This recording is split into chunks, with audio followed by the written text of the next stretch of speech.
আসসালামু আলাইকুম। আজ আমি আপনাদের সামনে যে শীতের মৌসুমে শীতের পিঠা, আপনারা অনেকেই ৩০০ পিঠে গিয়ে হাঁসের পরিবর্তে বাঁশ খেয়েছেন। আমি যে বাঁশ খেতে চাই না, আমি নিজেই হাঁস রান্না করে খেতে চাই। তবে আজকে আপনাদের সামনে তুলে ধরবো আমি দেশি হাঁস এবং চিতই পিঠা। আসেন শুরু করা যাক রান্নার প্রসেস।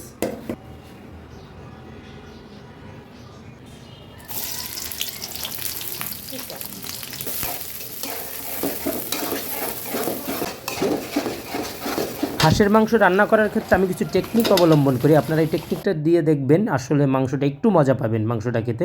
প্রথমে আমি কি করি, মাংসটা তেল দিয়ে এবং এর মধ্যে পেঁয়াজ দিয়ে মাংসটা ভালোভাবে কষিয়ে নিই, যেন কোনো প্রকারের মাংসের গায়ে পানি না থাকে। লবণ দিয়ে নিই সাথে। তো এইভাবে রান্না করলে দেখবেন একটু মাংসের টেস্টটা একটু বাড়ে।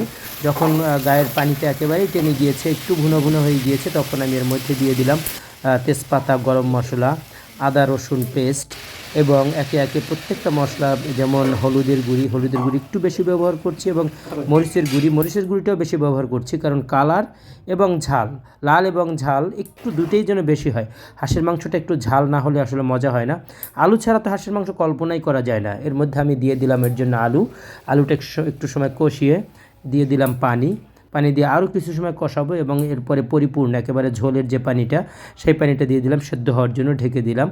যখন সেদ্ধ হয়ে গিয়েছে, পানিটা টেনে গিয়েছে, তখন এর মধ্যে দিয়ে দিলাম জিরা পাউডার।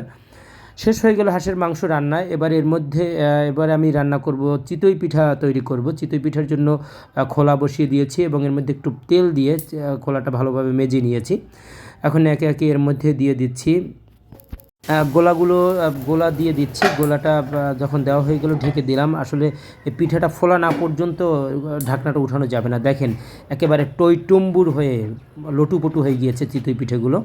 উঠিয়ে নিচ্ছি। মচমচে চিতই পিঠা, একেবারে মানে লোভে জিভে জল এসে যায় এরকম। সেই শীতের হাঁস, এই শীতে হাঁসের মাংস এতই টেস্টফুল, এতই মজা, এবং সাথে যদি হয় এরকম চিতই পিঠা, তাহলে তো আর বলাই বাহুল্য। তাই আসেন সেই রান্না করা হাঁসের মাংস। এই জিনিসটা আমি একটু বেশি পছন্দ করি। এই যে দেখেন এইটা আমি বেশি পছন্দ, যে অংশগুলো পছন্দ করি আমি সেই অংশগুলো নিয়ে বসলাম। একেবারে মাখা মাখা।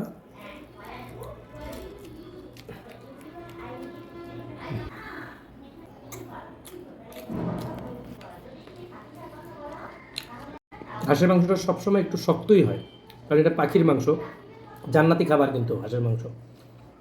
জান্নাতে কিন্তু পাখির মাংস খেতে দিবে, হাঁসও কিন্তু পাখির মধ্যে। তবে এটা একটু শক্ত হয়।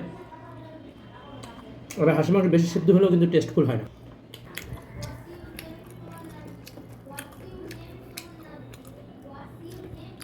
এই শীতে আসলে এরকম হাঁসের মাংস খুবই মজাদার, এবং সাথে যদি হয় এরকম চিতই পিঠা, তাতে 100-তে 100।